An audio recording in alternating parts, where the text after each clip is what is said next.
Hello everyone, this is C S Vikram Sirohi and welcome to affordable classes. हाँ, तो जेआईजीएल की class में हमने एक नया चैप्टर स्टार्ट किया था, चैप्टर नंबर 5। अगर मैं जेआईजीएल की बात करूँ तो जेआईजीएल में हमने एक नया चैप्टर स्टार्ट किया था। जेआईजीएल में हमने कॉन्स्टिट्यूशन ऑफ इंडिया वाला अपना चैप्टर स्टार्ट किया था, कॉन्स्टिट्यूशन ऑफ इंडिया, जिसमें हमारी ऑलरेडी एक क्लास हो चुकी है। तो आज ये हमारी जो क्लास है, क्लास नंबर 2 है।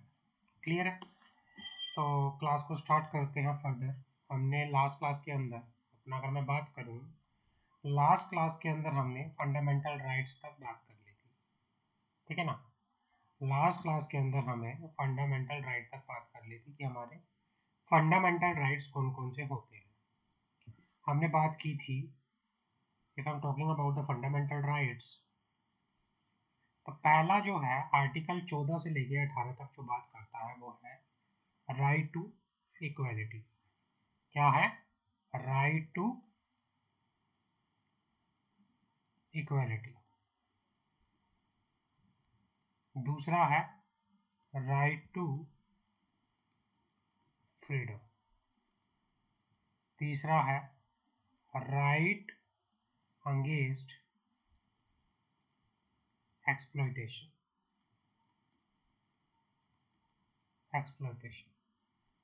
चौथा है right to freedom, right to freedom of religion, right to freedom of religion.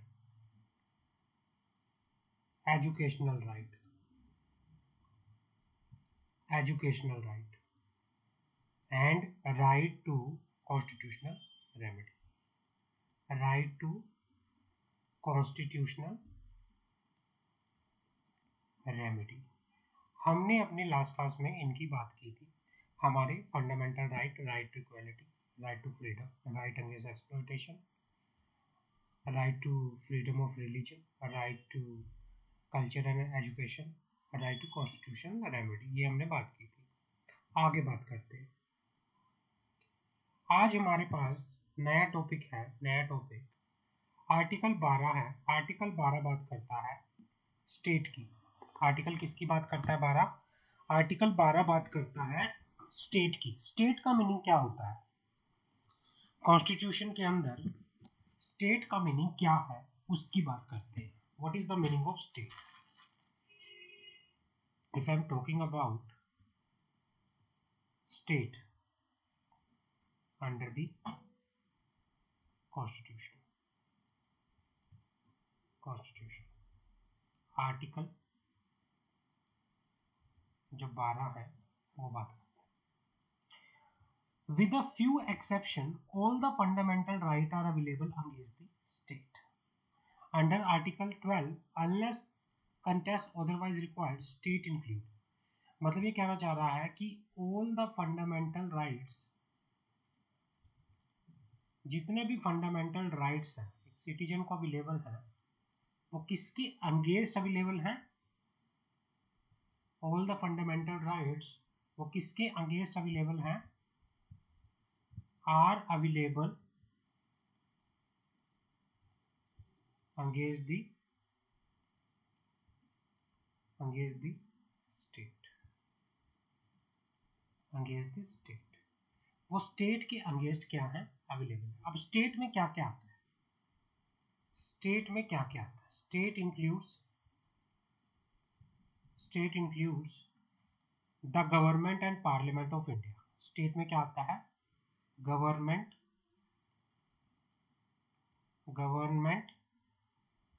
And parliament of India, parliament of India state में आता है।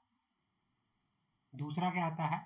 Government and the legislature, state legislature, government and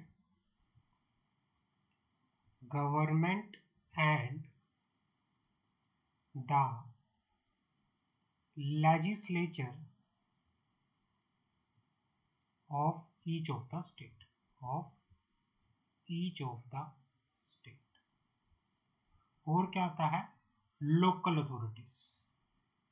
local authorities वो भी किस में आता है, state के अंदर आता है। अब लोकल अथॉरिटीज में कौन कौन आता है, लोकल अथॉरिटीज होती क्या है या अदर अथॉरिटीज होती क्या है। Other authority will include all authority created by the constitution और स्टैट्यूट, इलेक्ट्रिसिटी बोर्ड, यूनिवर्सिटी। ये कहना चाह रहा है कि वो सारी अथॉरिटी जिसको क्रिएट किया गया है कॉन्स्टिट्यूशन के द्वारा या स्टैट्यूट के द्वारा, जैसे इलेक्ट्रिसिटी बोर्ड हो गया, यूनिवर्सिटी हो गया। And the expression local authority refer to the authority like, local authority में क्या क्या आता है, municipality, district board, panchayat, port trust, mining, settlement board etcetera. ये सब किस में आता है, ये लोकल अथॉरिटी में आके अपन चलता है। Where the territory of India और under the control of government of India, within the territory of India. ये लोकल अथॉरिटी किस में आती है, विद इन द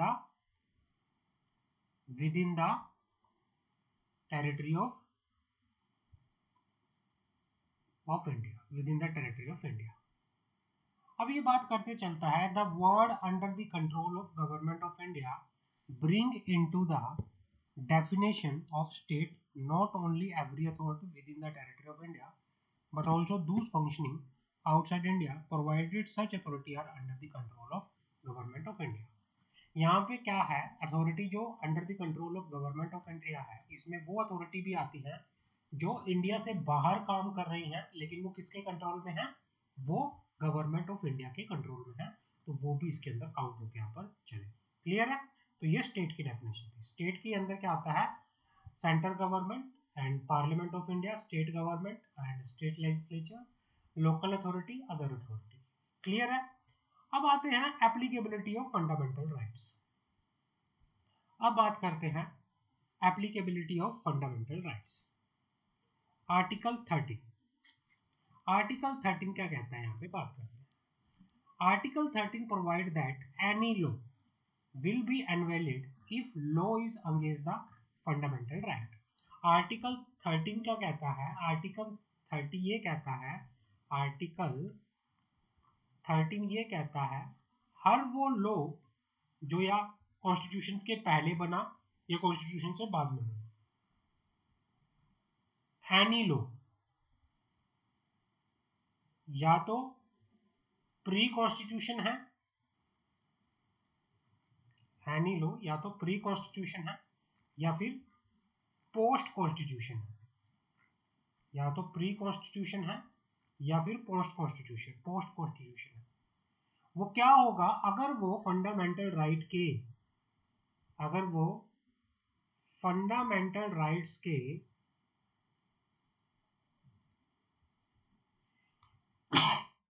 अगेंस्ट है, अगर वो फंडामेंटल राइट्स के अगेंस्ट है तो वो क्या होगा, वो इनवैलिड होगा, उसको बोला जाएगा invalid.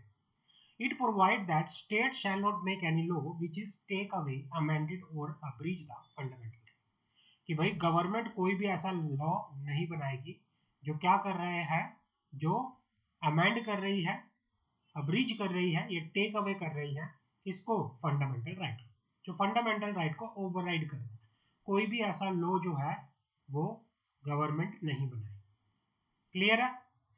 The issue come up before the supreme court has to whether a constitutional amendment within the by which a fundamental right is taken away or abridged is also a law within the meaning of Article 13। The court in the famous Golaknath case took a view that it includes such amendment and therefore even a constitutional amendment would be void to the extent it take away and abridge any of the fundamental right। ये कहना चाह रहा है कि एक case आया था गोलकनाथ का, किसका नाम था, गोलकनाथ। उस केस में सुप्रीम कोर्ट ने क्या बोला, सुप्रीम कोर्ट ने बोला कि अगर कोई भी कॉन्स्टिट्यूशनल अमेंडमेंट होती है जिसकी वजह से फंडामेंटल राइट्स को टेक अवे कर दिया गया है ना, या फिर उसको अब्रीच कर दिया गया है, तो ऐसी अमेंडमेंट अगर या तो कॉन्स्टिट्यूशनल अमेंडमेंट हो या कोई सी भी अमेंडमेंट हो, उसको वॉइड बोला जाएगा, वो वैलिड नहीं होगी, वॉइड होगी, क्योंकि फंडामेंटल राइट जो है हमें कॉन्स्टिट्यूशन ने दिया है और जन्मसिद्ध अधिकार है। अगर फंडामेंटल राइट्स को हार्म हो रहा है किसी लोग के आने की वजह से, तो वो लॉ क्या होगा, वॉइड होकर चलेगा। अब बात करते हैं, nothing in the article shall apply to amendment to the constitution. But इस आर्टिकल में जो भी लिखा है वो किस पे अप्लाई नहीं होगा, वो कॉन्स्टिट्यूशन में अमेंडमेंट इन कॉन्स्टिट्यूशन में अप्लाई नहीं होकर यहाँ पर चलेगा। समझ आ गई। Finally in the Kesavananda Bharati versus state of Kerala, Supreme Court held that the fundamental right can be affected by constitutional amendment provided basic structure of the constitution is not amended।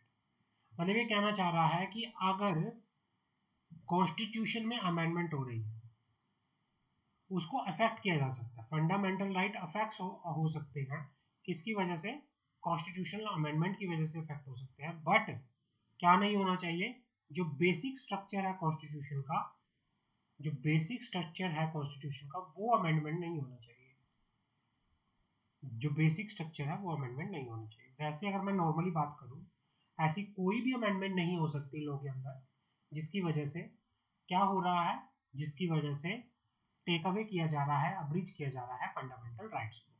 Clear है। In number of cases and the court have evolved following doctrine for the interpreting the provision of article 13। मई courts ने क्या किया, courts ने कई doctrine को क्या किया, फॉलो किया, जिससे हम क्या कर सकते हैं, जो आर्टिकल 13 है उसके प्रोविजंस को क्या कर सकते हैं, इंटरप्रिटेट कर सकते हैं। तो हमारे पास अलग अलग डॉक्ट्राइन है।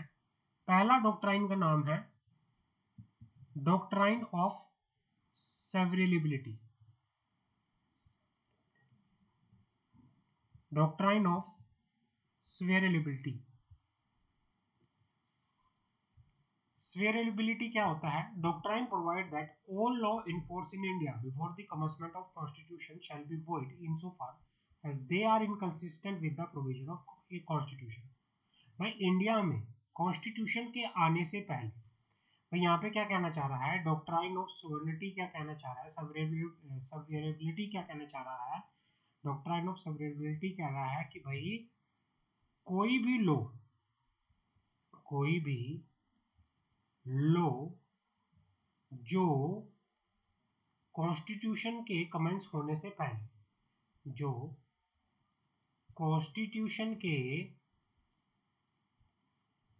कमेंस होने से पहले इंडिया में लागू थे, इंडिया में लागू थे, उन लोगों को वॉइड माना जाएगा, वॉइड माना जाएगा अगर वो कॉन्स्टिट्यूशन के कंसिस्टेंट नहीं है, अगर वो कॉन्स्टिट्यूशन से कॉन्ट्राडिक्ट कर रहे हैं, कॉन्स्टिट्यूशन से हमारे कंसिस्टेंट नहीं है, तो वो क्या है, वॉइड माने जाएंगे। ठीक है ना। अगर वो इनकंसिस्टेंट है तो वो क्या माने जाएंगे, इनवैलिड माने जाएंगे। डॉक्ट्राइन प्रोवाइड है, डॉक्ट्राइन ऑफ स्वेरेबिलिटी क्या कहता है, doctrine provide that all the law in force in India before the commencement of Constitution shall be void insofar they are inconsistent with the provision of the Constitution. However, it further provides that only that part of the law will be declared invalid which is inconsistent with the FR and the rest of the law will be valid। कि भाई सिर्फ उसी part को, law के उसी part को invalid बोला जाएगा जो फंडामेंटल राइट के अगेंस्ट है, जो फंडामेंटल राइट के इनकंसिस्टेंट है। भाई वो लॉ का वो पार्ट जो फंडामेंटल राइट्स के इनकंसिस्टेंट है उसी पार्ट को क्या बोला जाएगा, इनकंसिस्टेंट बोला जाएगा, और रेस्ट ऑफ द पार्ट क्या रहेगा, वैलिड रहेगा। Court held that invalid part of the law shall be sweared and declared invalid if it really it is swearable। तो क्या हो रहा है यहाँ पे, कोर्ट कह रही है, court has held that invalid part of the law shall be sweared and declare invalid। Invalid part shall be sweared और उसको क्या किया जाएगा, डिक्लेयर कर दिया जाएगा इनवैलिड। मतलब अगर लॉ का कोई भी पार्ट फंडामेंटल राइट के अगेंस्ट है तो उस पार्ट को क्या बोल दिया जाएगा, इनवैलिड बोल दिया जाएगा। क्लियर है, आगे बढ़ते हैं। डॉक्ट्राइन ऑफ इक्लिप्स क्या होता है, डॉक्ट्राइन ऑफ इक्लिप्स पढ़ते हैं। Through existing law inconsistent with the fundamental right become inoperative या invalid from the date of commencement of the constitution। मतलब लॉ का वो पार्ट जो इनकंसिस्टेंट है फंडामेंटल राइट से, वो क्या हो जाएगा, वो इनऑपरेटिव हो जाएगा, इनवैलिड हो जाएगा। yet it is not dead altogether, but वो डेड नहीं होगा, वो पार्ट क्या नहीं होगा, इनऑपरेटिव हो जाएगा, बट वो डेड नहीं होगा। A law made before the commencement of the constitution remain eclipse और dormant to the extent it comes under the shadow of the fundamental rights. भाई ये कहना चाह रहा है कि वो वाला पोर्शन इनऑपरेटिव हो जाएगा, बट वो क्या नहीं होगा, डेड नहीं होगा। सिर्फ जब जो कब तक वो डेड नहीं, कब तक वो डेड नहीं रहेगा तब तक वो क्या हो जाएगा, इनऑपरेटिव हो जाएगा, जब तक कि वो इनकंसिस्टेंट है किससे, fundamental rights. is inconsistent with it, but eclipse or dormant part become active and effective again if the prohibition brought by the fundamental right is removed by the amendment of constitution। ये कहना चाह रहा है कि भाई अगर कोई law constitution से पहले था, अगर कोई लॉ, तो पहले वाले में तो क्या कहना चाह रहा है, पहले वाले में ये कहना चाह रहा है कि अगर मैं बात करूं डॉक्ट्राइन ऑफ सेवरेबिलिटी की बात करूं, उसमें ये कहना चाह रहा था कि कोई भी लॉ अगर लॉ का कोई भी पार्ट है ना किससे, फंडामेंटल राइट से इनकंसिस्टेंट है, तो वो क्या बन जाएगा, इनवैलिड बन जाएगा। और लॉ ऑफ इक्लिप्स कह रहा है कि लॉ का कोई भी पार्ट जो फंडामेंटल राइट से क्या था, फंडामेंटल राइट से अगेंस्ट था, इनकंसिस्टेंट था, तो वो क्या हो जाएगा, इनऑपरेटिव हो जाएगा, बट वो क्या नहीं होगा, डेड नहीं होगा, वो वॉइड नहीं होगा, वो इनऑपरेटिव हो जाएगा। वो तब तक इनऑपरेटिव रहेगा जब तक वो इनकंसिस्टेंट है किससे, फंडामेंटल राइट से, जब तक वो इनकंसिस्टेंट है किससे, फंडामेंटल राइट से। और तीसरा हमारे पास आता है doctrine of waiver of right. तीसरा हमारे पास आता है doctrine of waive of rights. The doctrine of waive of right is based on the premise that person is his best judge and that he has the liberty to waive the enjoyment of such has are conferred on him by the state. However, the person must have the knowledge of his right and that the waiver should be voluntary।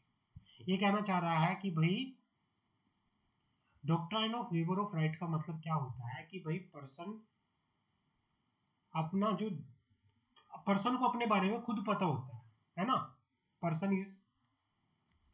Is the best जज।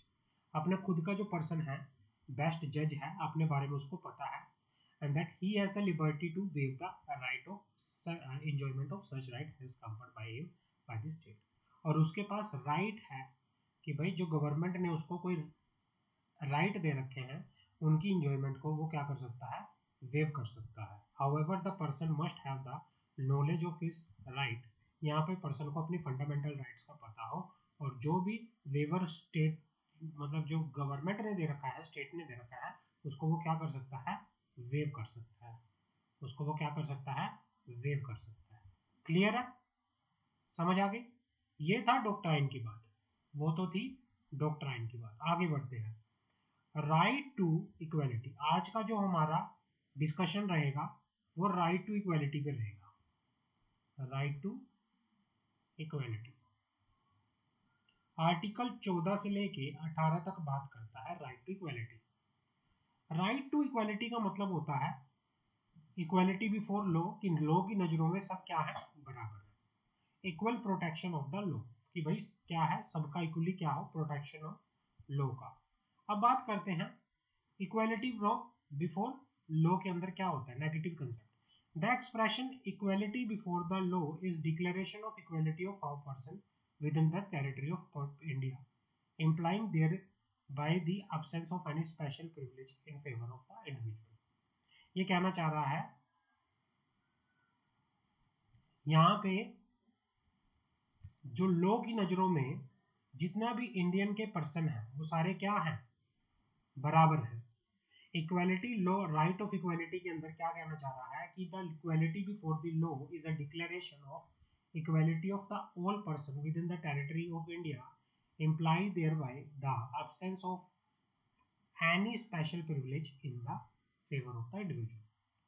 और equal protection of the law क्या है, positive concept, the equal protection of the law imply equal treatment in the equal circumstances। In other words, same law shall be applicable to the equal and shall not be applicable to the unequal। In the other word, right to equal treatment in the similar circumstances makes sense।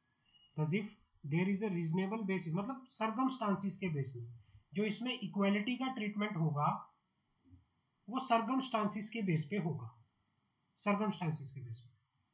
इसके लिए तो क्या है, मतलब situation कोई भी हो, जो इक्वालिटी बिफोर लॉ है, इक्वालिटी बिफोर लॉ क्या कहता है, इक्वालिटी बिफोर लॉ कहता है कि भाई सर्कमस्टांसिस कुछ भी हो, सर्कमस्टांसिस कुछ भी हो, लॉ की नजरों में सारे बराबर, अमीर गरीब सब क्या है, बराबर है।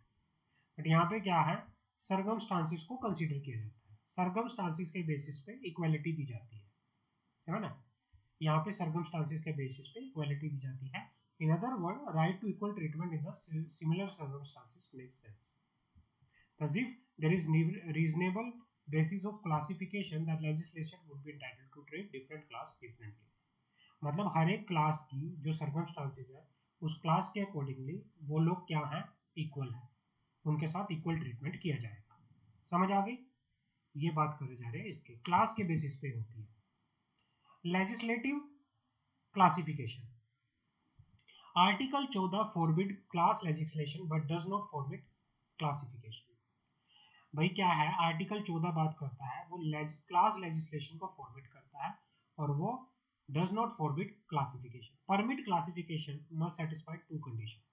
Permissible classification, it must be found on an intangibly differentia which distinguish person। The differentia must have a relation to the object sought to be achieved by the statute in the question। The classification may be founded in the different bases, namely geographical classification according to the object, occupation or like। भाई जो classification हो सकता है intelligible classification होना चाहिए, जो person को क्या करे, डिस्टिंग्विश करे, क्लासिफाई करे। जो क्लासिफिकेशन हो सकता है ज्योग्राफिकल क्लासिफिकेशन हो सकता है, ऑक्यूपेशन के बेसिस पे क्लासिफिकेशन हो सकता है लोगों का, और उसी के बेसिस पे क्या होगा, इक्वली ट्रीटमेंट होगा। Even a single individual may be treated a class by the himself. क्या कहना चाह रहा है यहाँ पे कि even a single individual may be treated as a class by himself on account of special circumstances or a reason applicable to him and not applicable to other। A law may be constitutional even through it relate to a single individual who is in class himself। एक single person भी क्या कर सकता है, एक single person भी अपने आप को ट्रीट कर सकता है एक अलग से क्लास, अगर वो कोई स्पेशल सर्कमस्टांसिस हो उसके साथ जो किसी दूसरे पर्सन के साथ नहीं है, तो वो अपने आप को भी एक सिंगल क्लास मान के चल सकता है और उस क्लास के बेसिस पे उसको अकॉर्डिंगली ट्रीटमेंट दिया जा सकता है। There is always a presumption in favour of constitutionally of an enactment and the burden is upon him to attack it show there is has been a clear non compliance of the constitution principles. तो मतलब ये कहना चाह रहा है कि जो treatment होगा वो क्लासेस के बेसिस पे होगा, लोगों की सिचुएशन के बेसिस पे कि भाई क्या सिचुएशन है, सर्कमस्टांसिस क्या है, ज्योग्राफिकल सर्कमस्टांसिस हो सकती है, ऑक्यूपेशनल सर्कमस्टांसिस हो सकती है, तो उस बेसिस पे जैसे क्लास होती है कोटा, SC ST जनरल, तो वो अलग अलग क्लासेस बना दी गई हैं जिसके बेसिस पे उनके साथ इक्वली ट्रीटमेंट होता है। आर्टिकल 50 प्रोहिबिशन और discrimination on the ground of religion. भाई ये कहना चाह रहा है कि भाई किसी के भी साथ धर्म के नाम पे, रिलीजन, रेस के नाम पे, कास्ट के नाम पे, सेक्स के नाम पे, प्लेस ऑफ बर्थ के नाम पे, इनके बेसिस पे किसी के भी साथ क्या नहीं होगा, भेदभाव नहीं होगा। आर्टिकल 15 क्या करता है, प्रोहिबिट करता है कि भाई जाति, धर्म, कास्ट, इनके बेसिस पे भेदभाव नहीं किया जाएगा। Article 15 clause 2 lay down that no citizen shall be subject to any disability restriction condition with regard to access to shop, public restaurant, hotel, place of public entertainment, or use of well, tank, bathing, ghats, road, place of public resort maintained wholly or partially out of state fund or dedicatedly to use the general public। भाई किसी भी person को, किसी भी citizen को रोका नहीं जाएगा, कोई कंडीशन नहीं लगाई जाएगी कि भाई वो हर एक पर्सन किसी भी शॉप को, किसी भी पब्लिक रेस्टोरेंट पे, किसी भी होटल पे, किसी भी पब्लिक एंटरटेनमेंट प्लेस पे आ जा सकते हैं, किसी भी कुएं में से पानी ले सकते हैं, किसी भी बाथिंग घाट्स को, किसी भी रोड को एक्सेस कर सकते हैं। उन पे किसी तरह की क्या नहीं है, रिस्ट्रिक्शन नहीं लगाई जाएगी, किसी भी तरह की कोई डिसेबिलिटी, कोई कंडीशन नहीं लगाई जाएगी। Article 15 Article 15 clause 3 and Article 15 clause 4 create certain exception to the right। Exception क्या है? Article 15 clause 3 the state makes special provision for the women and children। Government क्या कर सकती है, वैसे तो ये सबके लिए इक्वल है, लेकिन वुमेन्स के लिए, चिल्ड्रन के लिए क्या कर सकती है, स्पेशल प्रोविजन बना सकती है, या फिर स्पेशल प्रोविजन बनाए जा सकते हैं जो सोशली बैकवर्ड है, एजुकेशनली बैकवर्ड क्लासेस हैं, शेड्यूल कास्ट है, शेड्यूल ट्राइब्स हैं, उनके लिए स्पेशल प्रोविजन बना सकते हैं। अब क्या है, article 16 equality of opportunity in the matter of public employment. हाँ, आर्टिकल 16 गारंटी करता है कि सारे के सारे सिटीजन के पास इक्वली क्या है, अपॉर्चुनिटी है in the matter relating to the employment and appointment in the public office. मतलब हर एक सिटीजन के पास राइट है, आर्टिकल 16 कहता है हर एक सिटीजन के पास राइट है, वो क्या हो सकता है, एम्प्लॉय, जॉब कर सकता है, एम्प्लॉयमेंट हो सकता है पब्लिक, किसी भी पब्लिक ऑफिस के अंदर। However, there are certain exceptions provide that in the article these are Parliament can make law requiring residential qualification within that state, union territory or to such employment और appoint. मतलब ये कहना चाह रहा है कि मान लो हरियाणा के अंदर कोई पोस्ट निकली है, तो गवर्नमेंट के पास राइट है, गवर्नमेंट क्या कर सकती है, भाई अगर आपको हरियाणा में जॉब करनी है तो आपके पास हरियाणा का डोमिसाइल होना चाहिए। जो हरियाणा का डोमिसाइल है या दिल्ली में जो है, दिल्ली का डोमिसाइल उसके पास होना चाहिए। ये रिक्वायरमेंट लगा सकती है कि आप वहां रहते हो, ये रिक्वायरमेंट क्या कर सकती है, लगा सकती है। अब क्या है, prohibition can be made for reservation of appointment or post in favor of any backward class which is an opinion of state is not adequately represent in the service under the state। ये कहना चाह रहा है कि reservation के लिए भी provision बनाए जा सकते हैं कि जैसे ओबीसी के लिए अलग से पोस्ट रिजर्व कर दी, एससी के लिए अलग से पोस्ट रिजर्व कर दी, एसटी के लिए अलग से पोस्ट रिजर्व कर दी, तो अलग अलग रिजर्वेशन भी की जा सकती है पोस्ट के हिसाब से। Law shall not be invalid if provide that the incumbent of an office in connection with the affair of any religion, denomination, institution या any member of government body shall be a person professing a particular religion or belonging to a particular denomination। भाई यहाँ क्या होगा कि अगर कोई provision बना दिया, कोई प्रोविजन बना दिया कि भाई जो ऑफिस में जो मतलब यहाँ पे जो काम करेगा वो इस धर्म का होना चाहिए, है ना, इस डिनोमिनेशन का होना चाहिए, तो अगर इस तरह से कोई लॉ बनाया है तो उस लॉ को भी क्या नहीं करेंगे, इनवैलिड नहीं कहा जाएगा। तो ये क्या होती है, कुछ एक्सेप्शंस होती है। क्लियर है। आप बात करते हैं article 17। Article 17 abolition of untouchability, छुआछूत, छुआछूत को खत्म करना, छुआछूत को खत्म करना। Article 17 state untouchability is abolished। and this practice in any form is forbidden. The enforcement of disability arising out of untouchability shall be offense punishable in the accordance of law. कि पहले जो छूत हुआ करती थी उसको खत्म किया जाए, अनटचेबिलिटी को खत्म किया जाए. अगर आज भी ये अनटचेबिलिटी वाला कोई कहीं पे पाया गया तो ये क्या है, पुनिशेबल अंडर दी लॉ है, पुनिशेबल अंडर दी लॉ है. उसके बाद आता है article 18, abolition of title. Article 18 abolish all the title conferred on various Indian citizen by the British government.